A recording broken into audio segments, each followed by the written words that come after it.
Ұлжан ана.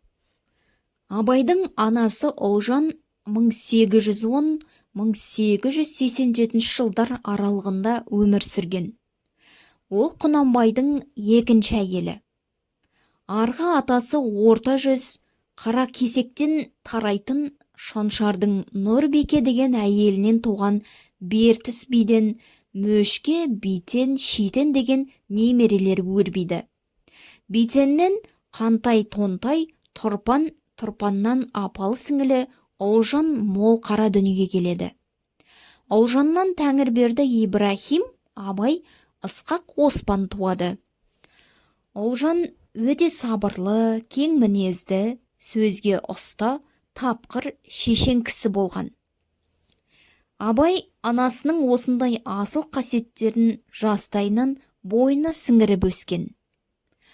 Ұлжан ана бейнесі толық көрініс беретіндіктен де Бейбіт Қойшыбаевтың төмендегі мақаласын бергенді жөн санадық. Абайдың өмірі мен шығармашылығына байланысты мағлұматтардың неғұрлым толық болу үшін оның нағашылары мен қайын жұрты жөніндегі деректерді қамту маңызды болмақ. Ақынның ата тегі туралы біршама зерттеулер баршылық. Алайда оның 1,5 ғасырлық мүшел тойы кезінде де, одан кейін де Абайдың анасы жағынан туыс болып келетін нағашылары ескерілген жоқ.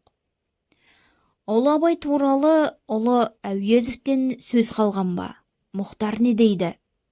Абайдың өз шешесі Қаракесек ішінде Бертіс тұқымы болады. Ұлжанның әкесі Тұрпанмен бірге туысқан Қантай, Тонтай, қалжыңмен даңқы шыққан белгілі мысқалшыл, тапқыр, күлділгірер. Бұл әдет Бертіс Шаншар руына түгел жайылған мінез. Осы Шаншардың бұрын соңды заманға шейін аузынан тастамайтын атақты қуы Тонтай. Тонтайдың барлық өмірі тұтас күлкі боп кеткен. Түгелмен бастан аяқ жеке-жеке күлкі әңгімеден құралады. Сол әңгімелерге қарағанда Тонтайлар қалың қазақ ортасының үнемі көңілін көтеріп жүрген, таусылмайтын думан, ұдайы қызық күлдіргісі. Осы Тонтайдың інісі Тұрпаннан туған әйел бала Ұлжан.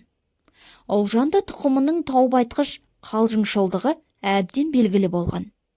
Кесек қалжың, ажуаға да Ұлжан көнтерлі, тапқыр болған дейді.